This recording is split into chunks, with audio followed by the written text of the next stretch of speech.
The Lions are getting set to play against perhaps their most important opponent in Game of the Year in the Baltimore Ravens. This is going to be a statement win for the Lions if they can pull it off. But the real question is, can they pull off the win against the Baltimore Ravens? We're going to talk about it in today's episode, folks, so stay tuned.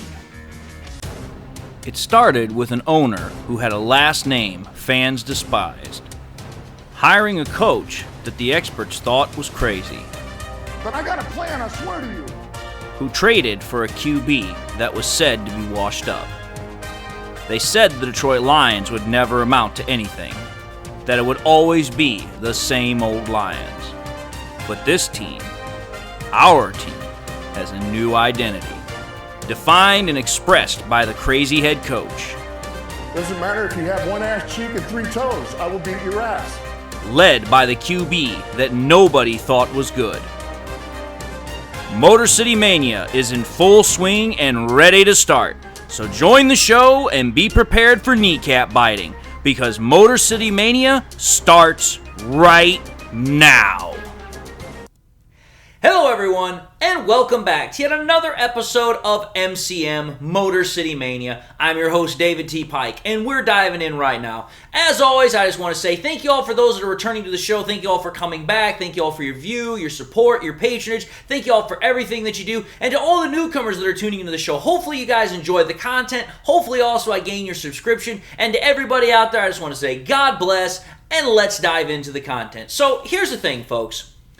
If we take a look at the Lions so far this year, the Lions have done immensely well. Like, there's just no way around it. The Lions are 5-1. They've been one of the best feel-good stories in the entirety of the NFL so far, and even going into last year they were. And realistically, they've also become one of the most popular teams in the NFL. Like, we just have to be sincerely honest about this.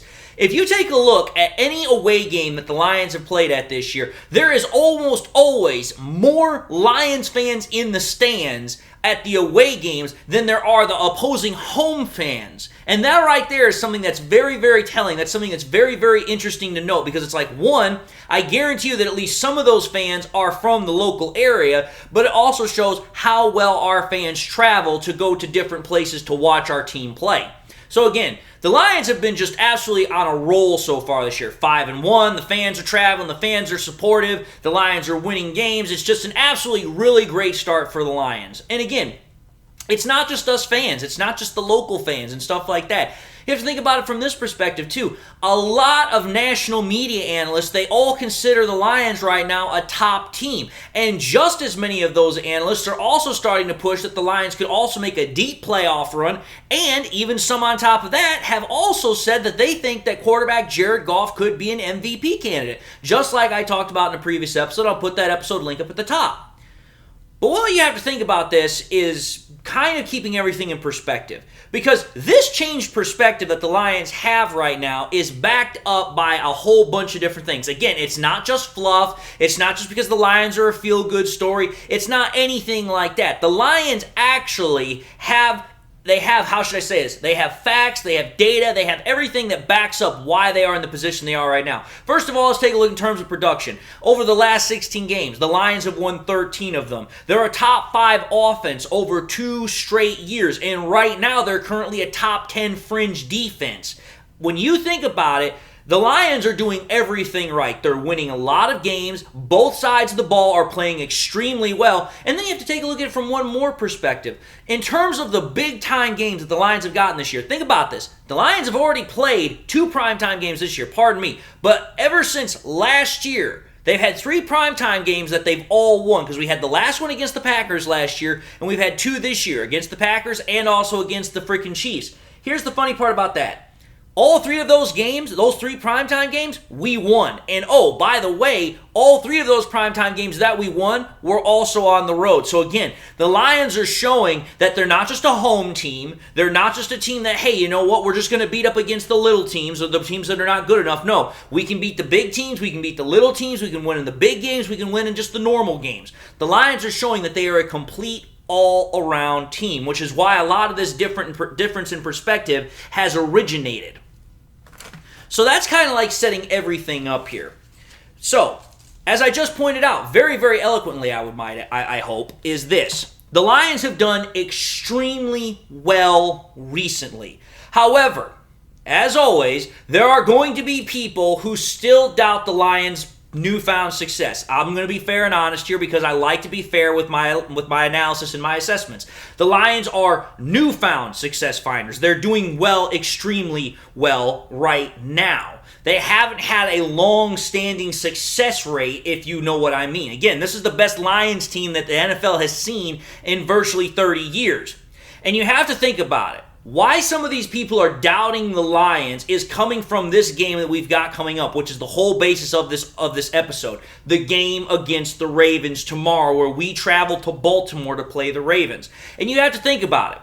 As much as I love my Lions, the Ravens and the Lions are on completely opposite ends of the spectrums when it comes to success. The Lions right now have found success. They're doing extremely well right now. But if you want to talk about one of the most consistent franchises ever since 2000, the Ravens are one of them. They have consistently been winning. They've consistently done well. Think about it. Since 2000, the Ravens have won 2 Super Bowls. They've won their division 6 different times, and they've made the playoffs 14 out of those 23 seasons. The Ravens have done extremely well as a franchise over the last 20 plus years. So again, Lions are doing extremely well right now. But again, part of this is the recency bias. Whereas you take a look at the Ravens, over the last 20 plus years, they have done very, very well on a consistent basis. That's not to say they've always won, but more times than not, they win rather than lose. So this is part and parcel where this whole thing starts to come up in the dichotomy between these two teams. Now, consistency aside, we have to think about this as well. Why are some people still doubting the Lions' ability to beat the Ravens? Well, there are 2 main reasons. We have to think about this logically. The first reason is that some people have put out there that the Lions have yet to face a quote-unquote top offense. So that's one reason right there. The other reason that some people like to bring up is that the Ravens' defense is one of the best in the NFL, and on top of that, the Ravens are playing at home, which usually when a team plays at home, they're given the advantage right off the bat. Now, let's think about this. At least one of those 2 arguments at least has some merit to it, at least has something of truth to it. Because let's consider this. The arguments that are thrown towards the Lions could also very well be used in terms of the Ravens as well. You could actually turn that argument that a lot of people are talking about the Lions and actually reverse it and flip it onto the Ravens side of things. So let's actually take a look at that. That's kind of where this whole thing gets started. If we consider the Lions' track record so far for this year, in reality, the Lions' offensive opponents have not really been that good. I will at least give face to that because it's like, listen, if you think about it, most of the offenses that the Lions have played have just not been all that good. They just really haven't. The best overall offense in terms of when we played them was the Seattle Seahawks. But if you also think about this, let's just think about this in reality.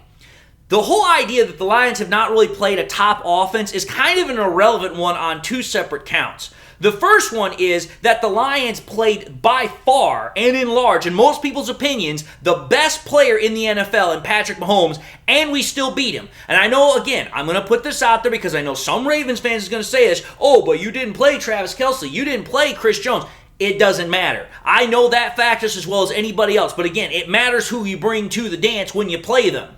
And just because Kelce didn't play and just because Chris Jones didn't play doesn't matter. Patrick Mahomes is that good all by his damn self that that's a handful to deal with at the time. But yes, you are correct. Chris Jones and Travis Kelce did not play, and that does make a difference. But again, it matters who comes to the dance when you play them. And since they didn't play, we still beat the freaking Chiefs at their place, the defending Super Bowl champions, first game of the year at their place, which that in of itself is very difficult to do. But then, you also have to think about this as well. Just because the Lions haven't played a overall top 10 unit, that doesn't mean that they haven't played units that have top, aspects to their game. Case in point here, the Lions played against the Falcons in Week 3 after we just lost against the Seattle Seahawks with the best rushing offense in the entirety of the NFL, and we shut that thing down. We completely contained rookie sensation Bijan Robinson. So again, it's irrelevant because it's like, okay, maybe we haven't faced a top 10 offense overall, but let's be fair here. The Ravens are not a top 10 offense overall either. They are known for their rushing component just like the Falcons were. So again, as far as I'm concerned, the whole top 10 offense or top offense, that really doesn't hold any water because realistically, it doesn't matter because the Ravens are not a top offense. I don't care what any Ravens fan wants to tell me. I know the facts. I know the stats. You guys are not a top offense. You got a top rushing offense, but that's about it. Now, let's go into the next part of this argument here. Let's take a look at the defensive argument. This one I also think is a little rather flimsy because let's think about this. Many people who doubt the Lions are also talking about the fact that Lamar likes to run the ball and overall is a big weapon, is a big threat towards the Lions defense. Okay, that's a fair assessment because let's be fair here. Lamar Jackson can run. He is a big overall weapon that is going to cause defenses a lot of problems. But let's specifically think about this in one way. What's the biggest weapon that Lamar Jackson has? It's not his arm. As much as some people want to say that he is a quarterback, he's more of a running back that can throw the ball because that's what he does best. He runs the ball exceedingly well. Well, let's think about this. The Lions have played a lot of quarterbacks that like to run the ball, a lot of quarterbacks that can run the ball. In fact, if you consider this, through the 6 games that the Lions have played, every single quarterback that they played has the ability to run the ball. Patrick Mahomes can run the ball. Freaking Geno Smith can run the ball. Desmond Ridder can run the ball. Jordan Love can run the ball. Baker Mayfield can run the ball. All of them are running quarterbacks. However, to be fair to Ravens fans, Lamar runs the ball better than all of those guys combined, in my opinion. But again, it doesn't really matter here because let's also think about this. Lamar has been sacked quite a bit this year as well. So it's like, listen, you might beat us running the ball a couple of times, but you still got to get around the Lions' edge rushers and you still got to find a way to break containment, which the Lions have done exceedingly well this year in containing quarterbacks. Because think about this, folks. Through the 6 games that the Lions have played, all quarterbacks combined, rushing, have not cracked 100 yards. They have rushed the ball 17 times for 77 yards. That's less than 100 yards total over 6 games. That right there is very, very impressive considering the fact that last year we had quarterbacks that were running all over us just for days. It was just silly to watch. And oh, by the way, let's consider this as well. The Lions have the best rush defense in the entirety of the NFL in terms of total yards at 388 yards only given up. And they have the second best rush defense in terms of rush per average at 3.3 an average a pop. So again, if we want to talk about what Lamar is really good at and we want to give credence to that rushing offense that they have, okay, that's fine. But let's also talk about the fact that the Lions have the best rushing defense in the damn NFL right now, and let's give credence where it's due here. Come on now, let's be fair. So let's keep going down this gravy train here. Let's also consider this as well, because again, I'm trying to look at this from every possible angle that I can. Take a look at this. Over the last 4 games, the Lions offense, we're going to go back to the Lions offense here for a minute, has scored 14 points or more in terms of the difference of winning over their opponents. So we've won all of our last 4 games by 14 points or more on offense. Then consider this. The Lions have also scored 20 or more points for 15 straight games. This is going all the way back to last year. We've also, as I said earlier, maintained a top 5 offensive status for 2 seasons so far. And since we're talking about the Ravens having a top defense, oh, wait a minute here. What did we just do? Oh, that's right. We just beat a top defense this last week against the Tampa Bay Buccaneers in their house, just like we're about to go to the Baltimore Ravens in their house. And, oh, by the way, how did we beat the Buccaneers? We beat them against the grain. What do I mean by that? The Buccaneers defense was known to be more susceptible against the run versus the pass, but yet we beat the Buccaneers defense passing the ball, not running the ball.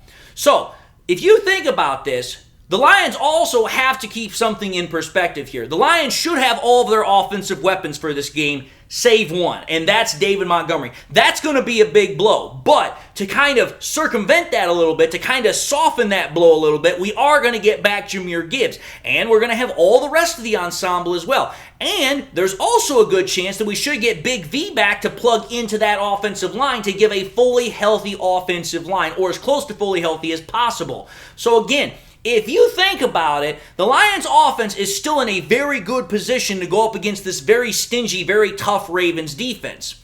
And again, you have to think about this as well. I know that we're talking about this game that's upcoming tomorrow because at the time I'm recording this is Saturday. But let's think about it. The Lions have had a good deal of experience playing against top defenses, not only this year in terms of the Chiefs, in terms of the Buccaneers, but on top of that, let's think about this. Last year the Lions played against some really good defenses as well, such as the Jets, such as the Bills. So we actually have a lot of experience going up against really good defenses and still being able to hang tough with them. So it's not like we're not used to going up against top defenses, whether it's on the road or at home. So that's something else to consider here.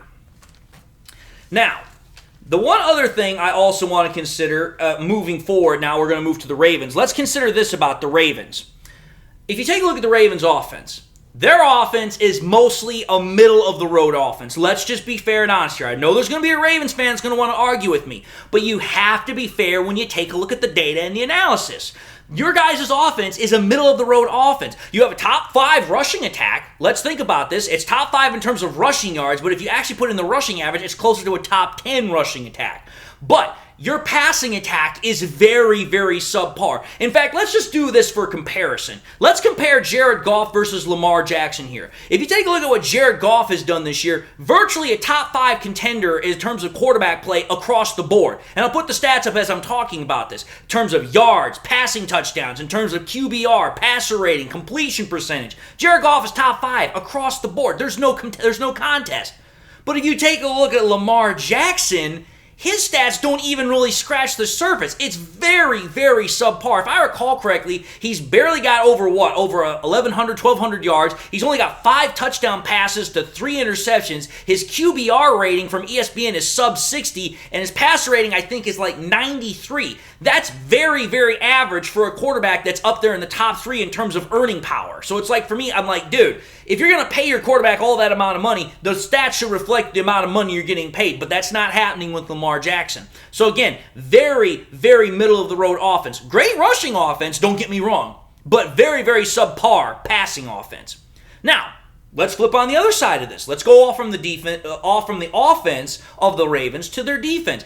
Their defense is arguably the strongest unit of that team, and realistically, it has been for years. The Ravens' defense is always a really good defense. And if you think about it, it shows in their statistical rankings. They're 6th in points right now. They're 2nd in total yards. They're 3rd in passing yards. They're 10th in rushing yards. They're 8th in scoring drive percentage. This is definitely a top 10 defensive unit. It's definitely a unit that's going to be reckoned with. But again, to put heavy emphasis on that word, we just played against a Buccaneers team last week that was very, very similar to the Ravens defense. Again, very good overall in points, in yards, in passing yards, in terms of scoring drive percentage. The only weakness was their rushing defense. But yet again, like I just pointed out, we beat the Buccaneers defense at their home against the grain by passing the ball. So again, just because the Ravens have a really good defense and we're going to be in their home turf is not at all an indicator that we're going to lose. And also, let's kind of take a look at how the Ravens have been over the course of the year. Because let's be fair here, the Ravens over the course of the year, they've been a bit of an enigma. Because if you think about it, and just in terms of their wins and losses, how they've won certain games and how they've lost certain games has just absolutely been mind-numbing. It's just been like head-scratching. Because think about this. If you go to the fact that they beat the Cleveland Browns, the Cleveland Browns have the number 1 defense in football right now. They beat the Browns 28-3. How do you beat the best defense 28-3, but then you lose to the Colts in overtime because you're not able to score any second half points? That to me makes no sense. It's like, wait a minute here. Your offense can put up 23 points against the best defense in football, but yet you lose because you can't put up any points against the Colts in the second half of a game and you lose in overtime. That to me just doesn't make any sense. And when you actually start taking a look at the reason why some of these games have happened the way they have, there's a reason.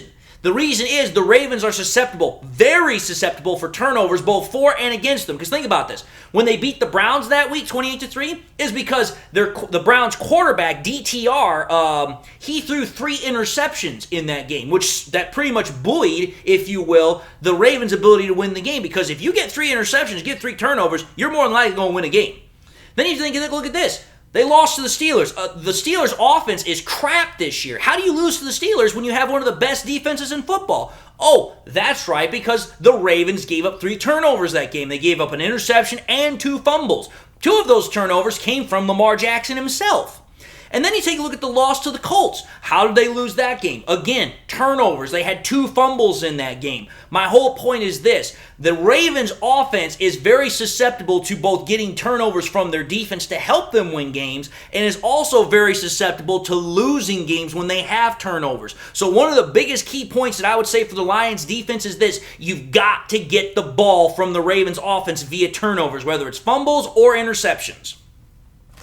Now, let's finally consider this. Because again, like I said, the whole basis of this argument to start with was, oh, well, the Lions haven't really played a top offense, or the fact that the Ravens' defense is really, really good. Okay, let's reverse that argument really quickly to end this whole thing out. If you take a look at the different defensive teams and offensive teams that the Ravens have played, which they played the Browns, the Steelers, the Texans, the Titans, the Bengals, and the Colts. Here's the Here's the defensive rankings of the teams that the Ravens have played. If you take a look at every single one of them, the Ravens have only played one top defense, and that's the Browns. And again, like I just said, the reason the Ravens won that game was not because their offense just played light out, is because they freaking got 3 turnovers from the Browns. You're almost guaranteed to win a game when you get 3 turnovers. So there's that. But if you take a look at all the other defenses that the Ravens have played, they've either been fringe top 10 candidates, or they've been virtually not there at all. They suck. So for me, it's like, okay here. You haven't really played a whole lot of top defenses, just supposedly like you wanted to say about the Lions. But yet the Lions have played the Chiefs and the Buccaneers, and we beat both of those teams on the road. That's a very interesting coincidence. So again, overall, the Ravens have not really played a whole lot of good defenses. And think about it this way. They haven't played a whole lot of good defenses, which you would think that their offensive production would be really, really good. But yet again, that's not the case. The Ravens are tied for 12th in points. They're ranked 12th in total yards. They're 21st in passing yards. They're 4th in rushing yards. And they're 16th in scoring drive percentage. Again, a middle-of-the-road offense. The only thing that's really making their offense run is literally their running game. So there's that. Now when you flip it on the other side of the foot and you start taking a look at the offenses versus the Ravens' defense, again, take a look at this. If you take a look at the opponents that I just mentioned here, the Ravens have not played a top 10 offense yet. They've had 2 really close offenses in terms of the Colts and Texans, which that's a mouthful to say, because I would not have thought the Colts and Texans would have been top 10 offenses or fringe top 10 offenses in any sense of the word, but they're relatively close. But again, here's the funny part about this whole thing. The freaking Ravens lost against the Colts, and they lost against the Steelers. The Colts offense, okay, is a fringe top 10 offense. But the Steelers offense is so bad, almost every offensive ranking I could find is either dead last or close to it. So again, one of the things that I'm trying to point out here is this. When you take a look at who the Ravens have played, it's not like they've been playing against some really tough opponents. They haven't. So the arguments that some Ravens fans and some analysts have made about the Lions, well, the Lions haven't really played against a tough opponent either. Wait a minute here. We went into the Super Bowl defending champions' house and we beat them. We also won a primetime game against the Packers. We've won our last 3 primetime games in a row, all of them on the road, mind you.